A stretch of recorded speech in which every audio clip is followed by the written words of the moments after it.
Welcome to RaidGuys.com's video guide to Iron Qon in Throne of Thunder on 10-man normal difficulty. My name is Arch and I'll be guiding you through this encounter. Iron Qon will, before you get to fight him, you have to fight off his three Qon Guardians. He starts on the Fire one. Now, the Fire one will be constantly building energy.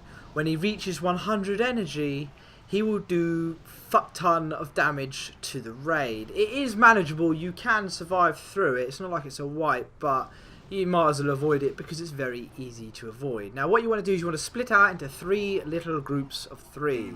You have the melee and then you have two other ranged groups of three. Now whenever three people are stood together, he will do damage to those three people, but it will cost him 30 energy to do so.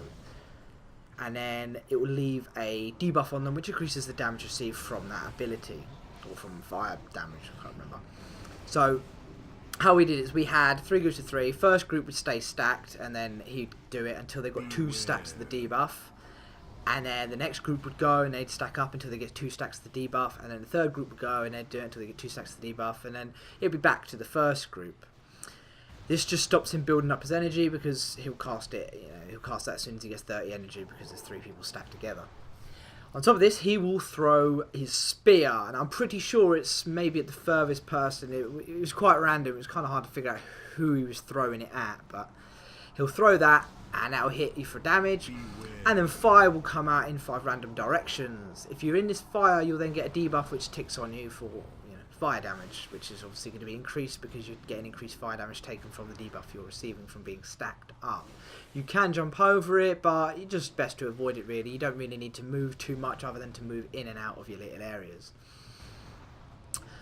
Now, once that dies, you have, I don't know, maybe 4 seconds to DPS the boss if you wish. It doesn't really make much difference. You'll get to do a lot off in those 4 seconds.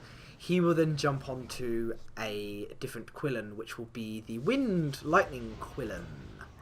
Now this dude will do pretty much the same thing in terms of he'll throw his spear and that will land and do damage, and then 4 or 5 lightning paths will come out from the spear, and these will do damage if you're in it, so don't do that. He'll also put a debuff on a random raid member, which if they're near anybody, will do Chain Lightning and refresh the debuff and spread the debuff. So you have to remain very stacked at this point because you could very easily get the debuff on absolutely everybody, and that's really not a good thing because if you do that, you're just never gonna get rid of it.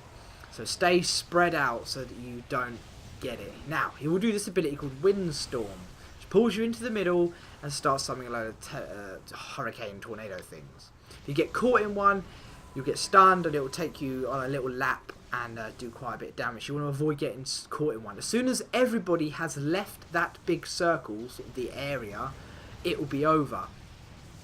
So it's very straightforward. Everybody runs. We always generally run this way, and then it finishes. Once that's over, a couple of the tornadoes will remain and just sort of randomly run around in locations. So they don't tend to come over here, so you're quite safe doing it over at this part of the room. He'll also do Lightning Storm, which will sort of stun a player, and then it's like Windlord Maljarak, you need to click them to get them free. However, you don't get a debuff from doing this, so you can feel free to click whoever's nearby if they need it. You don't have to worry about being able to or not. The Windstorm, getting out of that can be a bit tricky sometimes, and if you do get caught it will do quite a bit of damage, but it's generally quite easy. This bit is quite a straightforward part of the fight. You want to make sure you stay spread. Ideally, when the Qon dies, you don't want anybody to have the Chain Lightning debuff because you do not want that going into the last phase because there's already too much damage as it is, so you really make sure that's not there.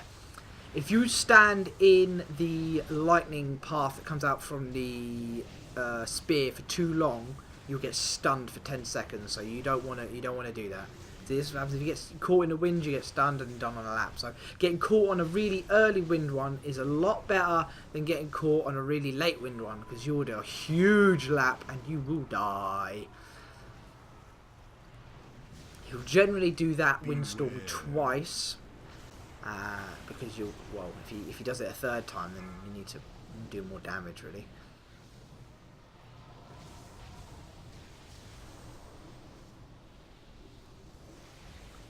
And after the lightning Qon dies, he will jump onto an Ice Qon.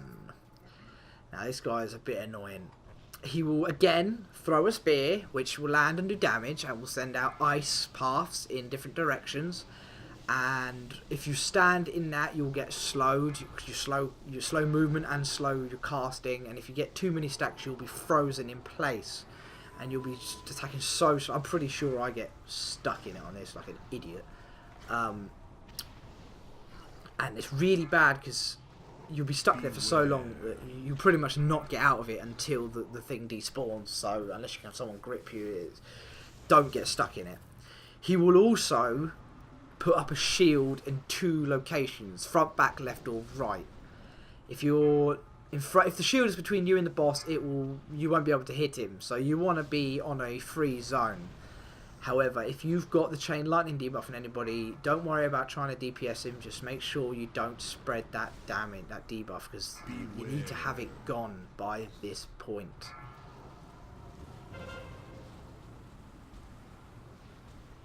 He'll also put a debuff on somebody called Freeze, which just deals damage. As you can see now, I'm standing in the path like a fucking idiot, and I'm gaining stacks, which is slowing my cast time. And when it gets to 5, I believe.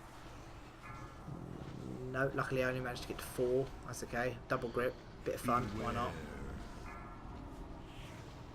Actually, I might be frozen now. It's on 4. Yeah, I'm frozen on 4. But as you can see, what happens now is he throws a spear, and just as I'm about to lose my debuff, the path comes out of the spear and resets it. So I'm buggered now. I can't move for shit. So you really do not want to get caught in there, because you will end up screwed.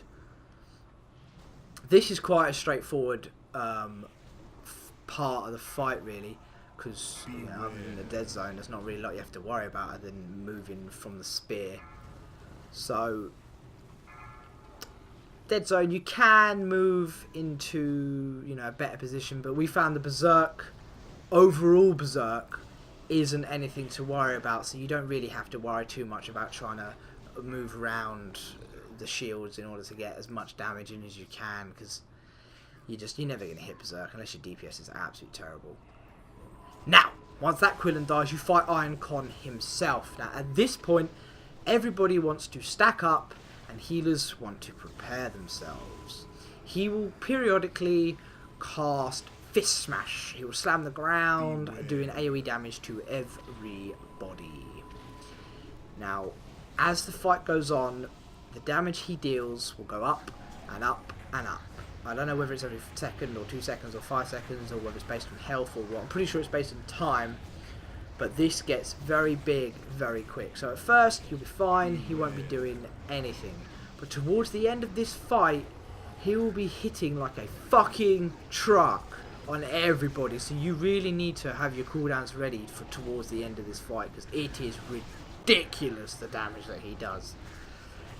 But this part is pretty much tank and spank and heal, so it's just about surviving. So I leave the footage up for you to see. Good luck, have fun, be prepared to heal your tits off, and we'll see you in the next guide.